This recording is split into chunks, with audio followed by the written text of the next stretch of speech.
नमस्कार, मी अक्षय जागीरदार आणि आपण पाहतात सकलम न्यूज अनालिसिस मध्ये आपलं स्वागत आहे. आजच्या ठळक घडामोडी आणि त्याचं सविस्तर विश्लेषण पाहणार आहोत. पहिली बातमी आहे, पाणी पुरवठा विभागाच्या वतीनं थकीत 64 कनेक्शन व 33 अनाधिकृत कनेक्शनवर कारवाई. कोल्हापूर महानगरपालिकेच्या शहर आणि पाणी पुरवठा विभागाकडील वितरण शाखा व पाणीपट्टी शाखा यांच्या मार्फत थकबाकी व अनाधिकृत कनेक्शन धारकांवर संयुक्त कारवाई करण्यात येत आहे. शहर तसेच ग्रामीण भागातील मोठे थकबाकीदार तसेच अनधिकृत नळ कनेक्शन धारकांचे नळ कनेक्शन खंडित करण्याची कारवाई पाणी पुरवठा विभागामार्फत करण्यात येत आहे. यामध्ये दिनांक 23 ते 26 फेब्रुवारी 2026 अखेर थकबाकी असलेली 64 कनेक्शन व 33 अनाधिकृत कनेक्शन खंडित करून रोख रक्कम रुपये 5,61,420 इतकी थकीत रक्कम वसूल करण्यात आली. तसेच चेकद्वारे रक्कम 10,42,263 इतकी रक्कम वसूल करून रक्कम रुपये 16,03,783 इतकी रक्कम जमा झाली.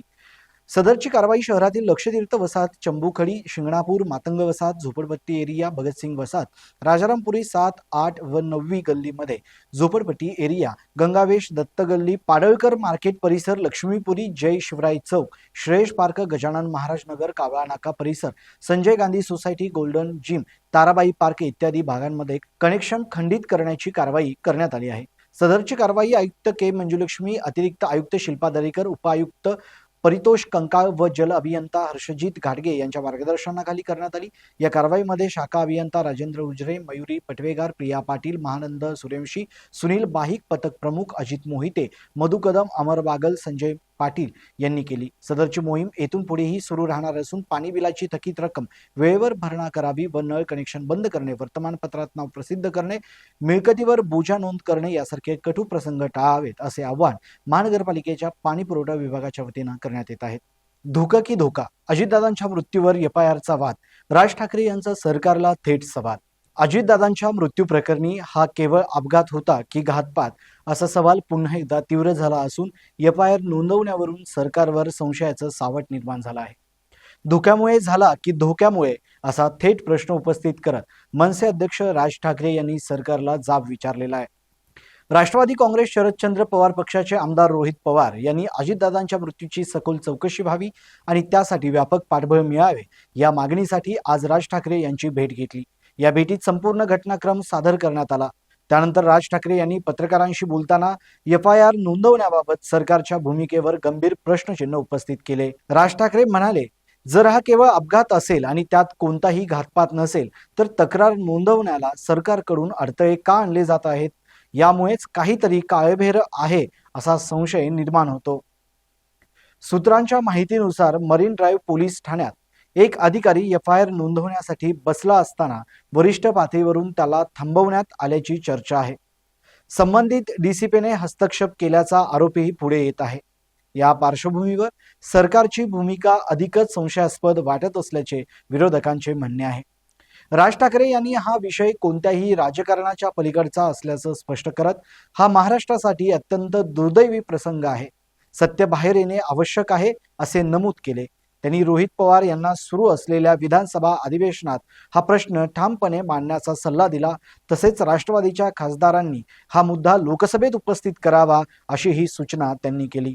दरम्यान या प्रकरणामुळे राजकीय वातावरण तापले असून सरकारकडून अद्याप स्पष्ट भूमिका जाहीर करण्यात आलेली नाही. एफआयआर नोंदवण्यास टाळाटाळ का केली जात आहे याचे उत्तर मिळेपर्यंत संशयाचे धोके कायम राहणार असे चित्र सध्या दिसत आहे. पुढील बातमी आहे, राष्ट्रवादीत सुनेत्रा पर्व सुरू, राष्ट्रीय अध्यक्षपदी निवड, अधिवेशनात मोठी घोषणा. राष्ट्रवादी काँग्रेसच्या राष्ट्रीय अधिवेशनात पक्षाच्या नेतृत्वाबाबत मोठा निर्णय जाहीर करण्यात आला. कार्यकारिणीच्या बैठकीत सुनेत्रा पवार यांची राष्ट्रवादी काँग्रेसच्या राष्ट्रीय अध्यक्षपदी सर्वानुमते निवड करण्यात आली.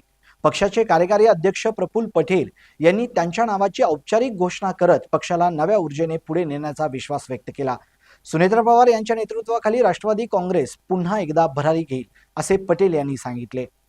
राष्ट्रवादीच्या अधिवेशनात बोलताना पटेल यांनी दिवंगत उपमुख्यमंत्री अजित पवार यांच्या नेतृत्व गुणांचे तोंड भरून कौतुक केले. व्यक्ती पदामुळे नव्हे तर कर्तृत्वामुळे मोठी ठरते असे सांगत त्यांनी अजित पवारांच्या कार्यशैलीचा गौरव केला.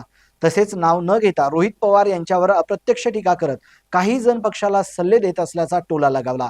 मात्र अजित पवारांच्या निधनानंतर सुनेत्रा पवार यांनी उपमुख्यमंत्री पदाची शपथ घेतली होती. 2024च्या बारामती लोकसभा निवडणुकीच्या त्यांचा पराभव सुप्रिया सुळे यांनी केला होता. त्यानंतर त्यांनी राज्यसभेवर नियुक्ती झाली आणि आता पक्षाध्यक्ष पदाची धुरा स्वीकारत त्यांनी पक्षात नव्या पर्वाची सुरुवात केल्याचे मानले जात आहे.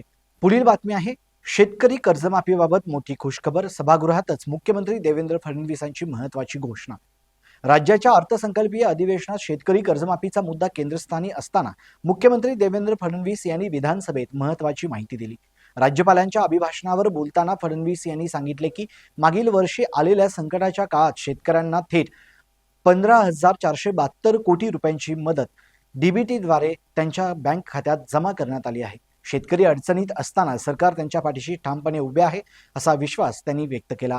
कर्जमाफीबाबत सरकारने स्वतंत्र समिती स्थापन केली असून तिचा अहवाल लवकरच अपेक्षित असल्याचेही त्यांनी स्पष्ट केले. मुख्यमंत्री म्हणाले की मागील कर्जमाफी योजनांमध्ये बँकांकडून चुकीची माहिती देऊन फसवणूक झाल्याचे अनुभव आले आहेत. ही फसवणूक टाळण्यासाठी 100% ॲग्रीस्टॅग आणि शेतीची डिजिटल रेकॉर्ड तयार केला जात आहे. या डिजिटल प्रणालीत शेतकऱ्यांची नोंदणी, जमीन नोंदी, सातबारा आणि आधार क्रमांक एकत्रित केले जाणार आहेत. दरम्यान सरसकट कर्जमाफीच्या मागणीसाठी बच्चू कडू यांच्या नेतृत्वाखाली झालेल्या आंदोलनाची दखल घेत सरकार जून 2026 पर्यंत कर्जमाफीबाबत निर्णय घेईल असे आश्वासन यापूर्वीच देण्यात आले आहे. त्यामुळे येत्या काळात कर्जमाफीचे स्वरूप काय असेल याकडे संपूर्ण राज्याचे लक्ष लागलेले आहे. पुढील बातमी आहे शेअर बाजाराची घसरणीसह सुरुवात. सेन्सेक्स 300 अंकांनी खाली, निफ्टी 25,400च्या जवळ.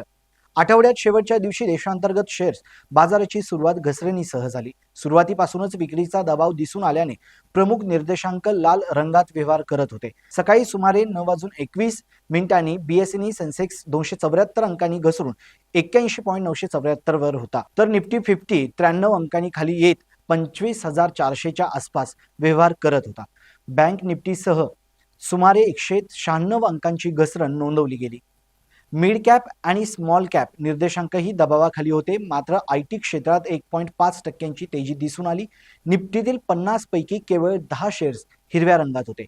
इन्फोसिस सुमारे 2.2% वाढून आघाडीवर होता. त्याचबरोबर Tech Mahindra, HCL technologies, Wipro आणि टाटा कन्सल्टन्सी सर्व्हिसेस या आयटी शेअर्समध्येही वाढ दिसली. दुसरीकडे भारतीय Airtel, InterGlobe, aviation, Coal India, Reliance industries, Hindustan Unilever, Maruti Suzuki, Mahindra and Mahindra आणि नेस्ले इंडिया या शेअर्समध्ये घसरण दिसून आली. परदेशी संस्थात्मक गुंतवणूकदारांनी अर्थात EFII पुन्हा एकदा प्रॉफिट बुकिंग करत सुमारे 3,466 कोटी रुपयांची विक्री केली. त्याउलट देशांतर्गत संस्थात्मक गुंतवणूकदारांनी सलग तिसऱ्या दिवशी खरेदी करत सुमारे 5,032 कोटी रुपये बाजारात गुंतवले. त्यामुळे बाजारातील घसरण काही प्रमाणात मर्यादित राहिली. जागतिक बाजारांचे संकेतही मिश्र स्वरूपाचे आहेत. अमेरिकेतील डो जोन्स इंडस्ट्रियल ॲव्हरेज दिवसाच्या उच्चांकावरून जवळपास 300 अंकांनी खाली आला आणि किरकोळ वाढीसह बंद झाला. आज सकाळी निफ्टी सुमारे 100 अंकांनी खाली 25,550च्या आसपास व्यवहार करत होता, तर डाओ फ्युचर्समध्ये सुमारे 300 अंकांची घसरण दिसत होती. त्यामुळे पुढील सत्रातही बाजार अस्थिर राहण्याची शक्यता व्यक्त केली जात आहे.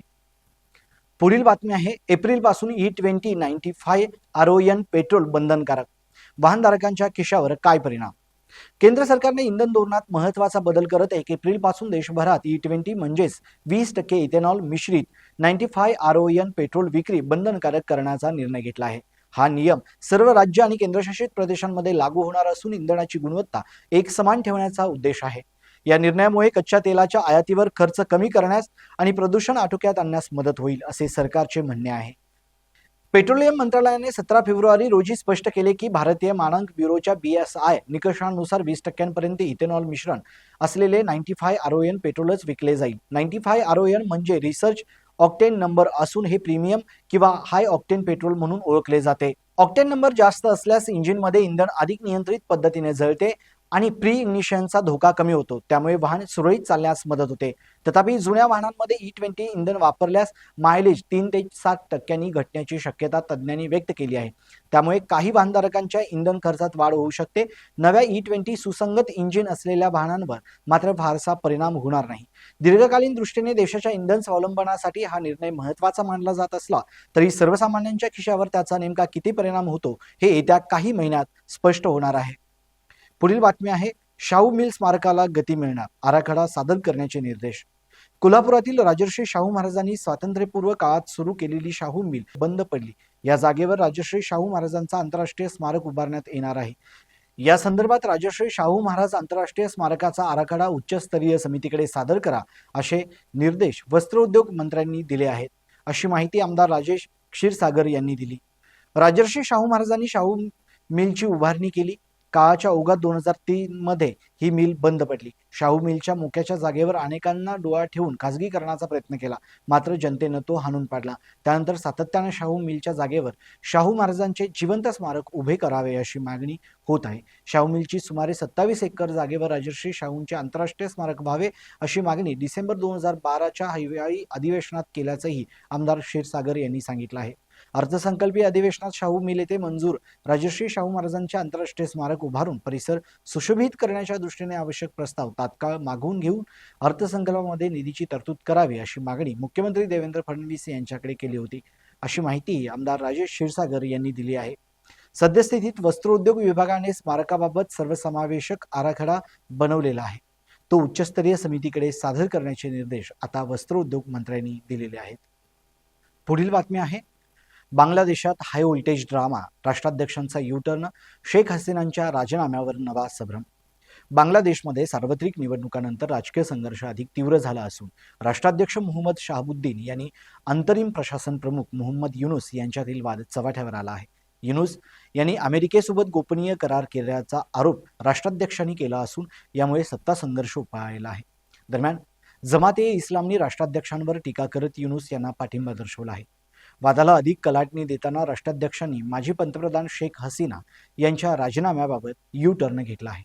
पूर्वी राजीनामा स्वीकारल्याचे सांगितल्यानंतर आता लेखी पुरावा नाही असे विधान त्यांनी केल्याने घटनात्मक पेच निर्माण झाला आहे. या पार्श्वभूमीवर बांगलादेश नॅशनलिस्ट पार्टीचे आभार मानत राष्ट्राध्यक्षांनी आंदोलन काळातील पाठिंब्याची कबुली दिली आहे. या घडामोडींमुळे बांगलादेशातील राजकीय अस्थिरता आणखी वाढण्याची शक्यता व्यक्त होत आहे. पुढील बातमी आहे, पाकिस्तानी वायुसेनेची दाणादाण, सीमेवर तणाव, जेट पाडल्याचा दावा सोशल मीडियावर व्हायरल. पाकिस्तान आणि अफगाणिस्तान यांच्या ड्युरंड रेषेवरील तणावाने पुन्हा उग्र रूप धारण केले आहे. दोन्ही देशांकडून गोळीबार आणि हवाई हल्ल्याचे वृत्त समोर येत असताना अफगाणिस्तानने पाकिस्तानी लढाऊ विमान पाडल्याचा दावा सोशल मीडियावर व्हायरल झाला आहे. काही पोस्टमध्ये चीन निर्मित JF-17 तर काहीमध्ये अमेरिकन बनावटीचे F-16 विमान पाडल्याचं म्हटले जात आहे. पाकिस्तानकडून नांगरहार पंक्तिया अधिभागात हवाई कारवाया केल्याचा दावा करण्यात आला होता. त्यानंतर अफगाण बाजूने पाकिस्तानी जेट त्यांच्या हवाई हद्दीत घुसल्याचे सांगत ते पाडल्याचा दावा केला. मात्र अधिकृत पातळीवर कोणत्या प्रकारचे विमान होते याबाबत स्पष्ट माहिती देण्यात आलेली नाही. टोलो न्यूजने 27 फेब्रुवारी 2026 रोजी प्रसिद्ध केलेल्या वृत्तात सुरक्षा सूत्रांच्या हवाल्याने अफगाण सैन्याने पाकिस्तानी विमान पाडल्याचे म्हटले, मात्र F-16 किंवा JF-17 असा ठोस उल्लेख केलेला नाही. तालिबानचे प्रवक्ते जबीउल्लाह मुजाहिद्दीन यांनी हल्ल्याला दुजोरा दिला, पण जेट पाडल्याबाबत स्पष्ट भाष्य केले नाही. दरम्यान अफगाण संरक्षण खात्याशी संबंधित सोशल मीडिया खात्यांवर जळत्या अवशेषांचा व्हिडिओ शेअर करण्यात आला असून ज्यात F-16 पाडल्याचा दावा करण्यात आलेला आहे. या सर्व दाव्यांमुळे सीमेवरील परिस्थिती अधिक तणावपूर्ण बनलेली आहे. पुढील बातमी आहे, राज्य कर्मचाऱ्यांच्या डीएमध्ये 3% वाढ, 8 लाखांहून अधिक पेन्शनधारकांना फायदा. राज्य सरकारने होळीपूर्वी सरकारी कर्मचाऱ्यांना मोठं भेट देत महागाई भत्त्यात अर्थात डीएमध्ये 3% वाढ जाहीर केलेली आहे. यानुसार डीए 55% वरून 58% करण्यात आला असून या निर्णयाचा लाभ 5.16 लाख कर्मचारी आणि सुमारे 8.72 लाख निवृत्त वेतनधारकांना होणार आहे. वित्त राज्यमंत्री आशिष जयस्वाल यांनी विधान परिषदेत या संदर्भात निवेदन सादर केले. मुख्यमंत्री व अर्थमंत्री देवेंद्र फडणवीस यांच्या नेतृत्वाखाली घेतलेल्या या निर्णयामुळे राज्यातील लाखो कर्मचाऱ्यांना दिलासा मिळणार आहे. वाढीव महागाई भत्ता जुलै 2025 पासून लागू होणार असून जुलै ते ऑक्टोबर 2025 या कालावधीतील थकबाकी मार्च 2026 मध्ये अदा केली जाणार आहे. या घोषणेमुळे कर्मचाऱ्यांमध्ये आनंदाचे वातावरण निर्माण झाले असून होळीपूर्वीच आर्थिक दिलासा मिळाल्याची भावना व्यक्त केली जात आहे. या होत्या आजच्या ठळक घडामोडी आणि त्याचं सविस्तर विश्लेषण. पाहत राहा सकलम न्यूज. धन्यवाद.